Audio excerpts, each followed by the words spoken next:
In our first story, the family of a 26-year-old man lynched and set ablaze at Kumasi, where two kidnapped Canadian nationals were recently rescued, is demanding justice. Driver's mate Wahab Sabani was attacked by a mob following shouts of thief at the stranger by the chief of the town in broad daylight. A spokesperson of the family, Mohammed Mumuni Zakari, says the body will not be buried until they get justice for their deceased relative. Ohim Interior has more. Amom Achiase was recently in the news when two kidnapped Canadian nationals were rescued by security operatives. This time around is for the killing and burning of a driver's mate by residents. On the 20th of this month, Sabani, believed to have suffered mental disability due to high fever, left his Aswansi family house unnoticed. He trekked along a familiar route he had been plying as a driver apprentice, found himself at Amoma Chansi Palace, about 30 kilometers from home. On seeing him, the chief, Nanakwesi Babu II, reportedly fired 3 warning shots before shouting armed robber, which attracted a mob. The crowd lynched him, put a lorry tie around his neck, and set Shabani's body on fire. Police at Ejuso later retrieved a largely burnt body and deposited it at Jabin Hospital morgue. Mohammed Mumuni Zakari is family spokesperson. Sabani, our brother, on that fateful day, 20th, around 2 o'clock, came to Achim Achansi, walked into the chief's house, and the chief shouted on him and pulled a gun and gave a 3 warning shot, and the guy was still standing. So the chief started shouting, calling people, that's armed robber, armed robber. When the people came, they came and arrested Sabani, beat Sabani, dragged him some few meters away from the chief house and set him ablaze. Before we got there, the police at Ejisu has already taken the dead body away. So that was the information we had from some of the drivers. But all of them, that they were surprised because the community that they killed Sabani, many people knows him because Sabani, as a Trotro mate, worked in that community. Police have since arrested Nana Babu and alleged accomplice Akwesiedu, who were arraigned and remanded in police custody to reappear on the 10th of next month. Shabani's relatives, however, want police to widen the scope of investigation in order to find all those involved in the criminal acts. Mr. Zakari says the family will not bury the body until they get justice for him. We need justice because Sabani is never a thief. We have more than 500 youth, 500 people that can testify that Sabani is never a thief. So all what we need now, we need justice for our brother. But currently we can't bury him without seeing no justice because the youth is not ready to take it. The youth is calling for justice, is calling on all the stakeholders and government to come in so that our brother will get justice because this kind of killing is something that is not acceptable. Anybody can be killed in this situation. If we allow things to go on that way, I, the one speaking to the media, I can be a victim one day. Because if you arrest somebody as a thief, the best you can do is to hand him over to the police. Sabani was caught with empty-handed. They didn't see Sabani picking something and they arrested him. They didn't see Sabani picking anything. But Sabani as a brother have high fever. That attacks him time to time.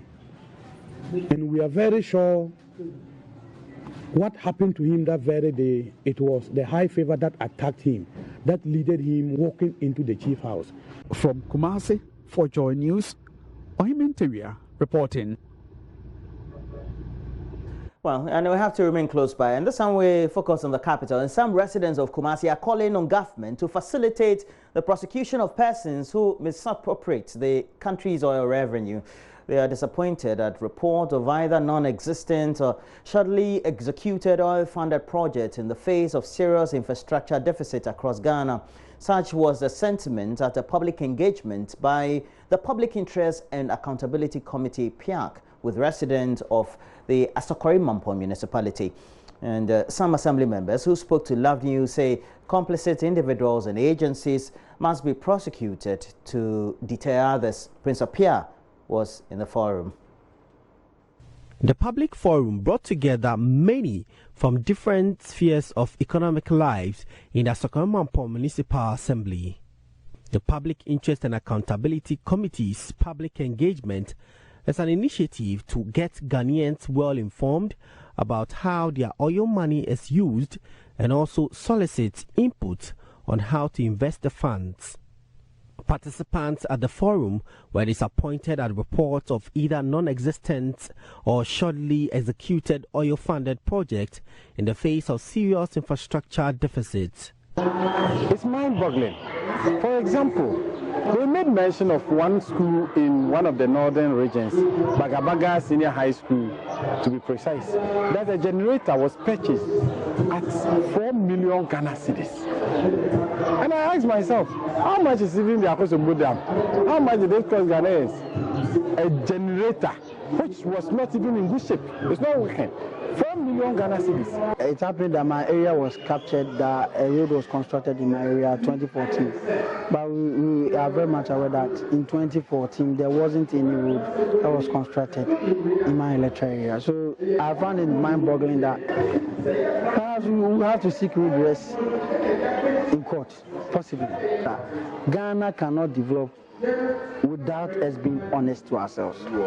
Dealing with it, people must be prosecuted. If we had something like PIAC at Obuasi or Takwa or areas where we've been extracting gold for many, many years, I think there would have been pressure on those who are extracting the gold or minerals to build roads, to build infrastructure, to build fence.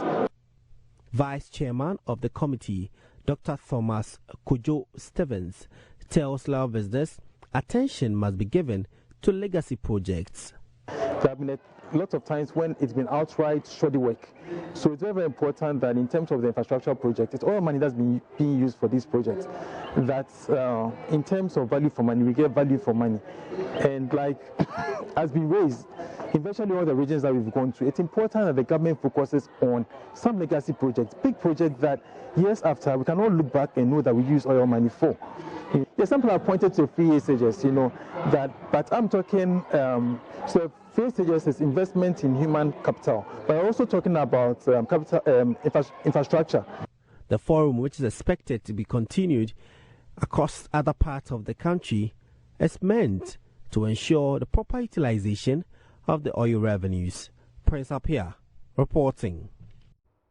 Moving on, successive government policies of free, compulsory and universal basic and secondary education in Ghana are fast eroding the reading culture in the country. And that's according to Read Wide Limited, publishers and distributors of first-rate books across Ghana. They say successive governments' implementation of the policies of providing the whole initiative or without the support of parents and teachers should be partly blamed for the low reading habits because government over the years have not been able to provide all as they had promised. Director of Read Wide Limited, Irene Ansasari Bosham, who launched the Read for Life campaign, made an appeal to Ghanaians to support the crusade to promote positive reading habits among the citizenry. Richard Kwejenyako has more. Read Wide Limited, publishers and distributors of books in Ghana, says government's well-intended policies of free, universal, basic and secondary education over the years has added gravely to the contributing factors why the reading culture in Ghana has gone down. Launching the Read for Life campaign at Wesley Girls in Cape Coast, Director of Read Wide Limited, Irene Ansasari Hosham, says government's intention of providing it all has far removed parents and teachers from contributing their quota towards their children. Unfortunately, the second contributing factor we have identified is related to government policies. Government policies over the years, in a strive to provide free, universal, basic and secondary education, which I must say is laudable and must be applauded, have nevertheless had the unintended consequence of slowly eroding the culture of reading for pleasure away. Government-assisted schools have been stripped of their independence when it comes to the provision of reading and learning materials for students. It comes from government's very well-intended strive to provide it all. But the stark reality is that government cannot provide it all, much as there is the will and determination to do so. We at Read Write say that the time has come for the nation to realize and accept that teachers and parents cannot and must not be removed as equal partners in the education of our children. According to the book publishers and distributors, schools should be well equipped to improve literacy in the country. In many homes, especially in the rural areas, parents may be excused for not reading with their children because of limited access to books. In other homes, it may be a question of time, or in some cases, of ability. In those circumstances, the onus of promoting the culture of reading in children naturally shifts to schools, and schools are best placed to promote such a culture. According to the project, each month, selected books would be announced for the reading pleasure of patrons of the Read for Life campaign, and a competition activated to pick the best readers for special awards and recognition. Richard Kwejenyako, Joy News, Cape Coast. All over the world, and then super glue them together to make dentures for all people. Well, we'll take you to northern Ghana, exactly to the Upper West region, where the head of the local government service, Engineer Dr. Tuatha, has warned coordinating and human resource directors of the various assemblies who flout regulations in the appointment of consultants for training to desist from the practice.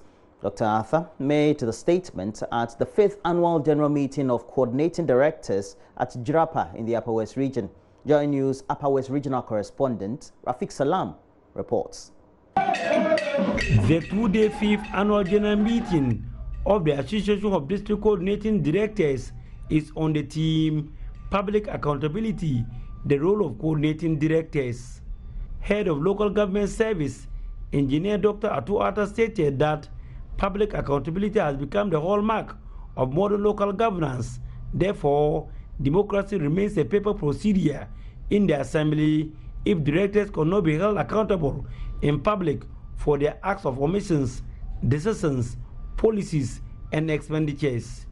Dr. Arthur, however, is not happy with some coordinating directors and assemblies who have sidestepped laid down rules in the training of their personnel using unapproved consultants. He warned of dealing ruthlessly with them if they are caught. We have asked consultants and individuals to express interest in training. We have all these on our website, and some of you are not looking at it at all. Very soon, you'll be called to pay for those you are using for training outside the approved ones in the website. But we have the view that some of those people who are placed there, you cannot go into gutters with them and make some deals. Some coordinating directors are forming companies with HR, internal auditors, and they are using those companies for training. That is uncalled for. When it is found out, and we are doing that, but any training program that you submit a report to us, include the trainers. And we'll catch some of you soon. Upper West Regional Minister Dr. Hafiz bin Sali brought to the attention of the head of the local government service what he called emerging issues which has the potential to jeopardize the vision of the service in becoming a world-class decentralized service. There appears to be growing indiscipline among staff of assemblies, which is affecting service delivery at the local level. Reports indicate that in some assemblies, staff report to work late and close early before time. Some staff absent themselves from work, particularly whenever their district chief executives or district coordinating directors are out of the district capital on official duties. Another challenge is the decreasing quality of reports and correspondence from the assemblies. Within the next 2 days, 260 metropolitan, municipal and district coordinating directors from all over the country will be taken through important topics that pertain to their work. Key among them will be managing political actors, yet still maintaining their political neutrality, a situation which is worrying the president of the Association of Coordinating Directors, Samuel Donko. Most of us are often seen drifting more towards our political bosses instead of the service. We try to hand behind our politicians to influence or alter managerial decisions taken by the head of service, especially with respect to postings. This is not in good taste. Reporting for JoyNews, Rafik Salam, Jiraba. Well, and before we go, let's ask you this. What comes to mind when you hear about the word Apollo? In Ghana, it's associated or synonymous with an eye condition, which many believe emerged some 50 years ago after men landed on the moon. Well, that space flight was called Apollo 11, and it was manned by a famous astronaut Neil Armstrong and lunar module pilot Buzz Aldrin, who are both Americans. And 50 years on, the United States Embassy here in Ghana has been commemorating the day right here in the capital, focusing on developing Ghana's technological capacity, security, and also working towards a Ghana Beyond 8. I'll bring you more in this report. That's Neil Armstrong and Buzz Aldrin walking on the moon. That was recorded 50 years ago when man first landed on the moon. The United States Embassy in Ghana on its 243rd Independence Day honored the men and African-American women who made the journey to the moon possible, with 9 Ghanaian girls beating about 24 counterparts in the robotic competition in the United States this year. The USA says its commitment to supporting STEM education in Ghana has been invigorated as they anticipate Ghana realizing its own moonshot vision. President John F. Kennedy, who founded the Peace Corps, was also the president who first articulated the dream of putting a man on the moon. Some people at the time thought such a dream was completely unrealistic, but it wasn't.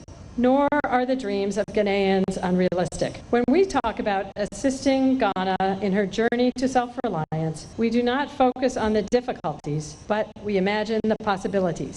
The United States enthusiastically supports Ghana's promotion of science, technology, engineering, and mathematics, or STEM education, foundational areas for Ghana's long-term development. Invite you. Interior Minister Ambrose Derry was at the commemoration since part of the focus was on security.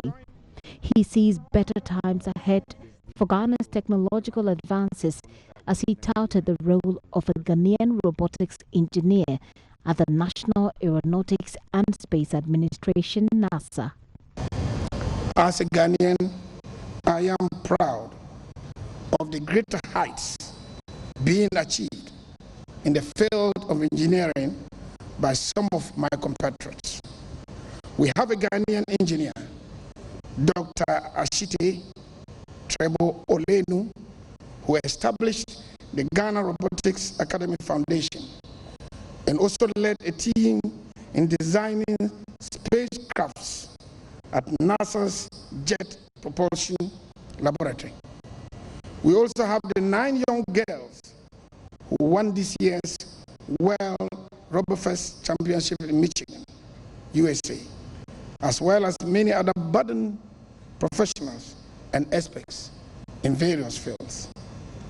At this rate, I am confident that a time is coming when we will not only have a Ghanaian designing spacecrafts as being done by Dr. Trebo Olenu, or programming spacecrafts, as was done by Katrin Johnson, but also a Ghanaian who will go up into space and land on the moon and other planets.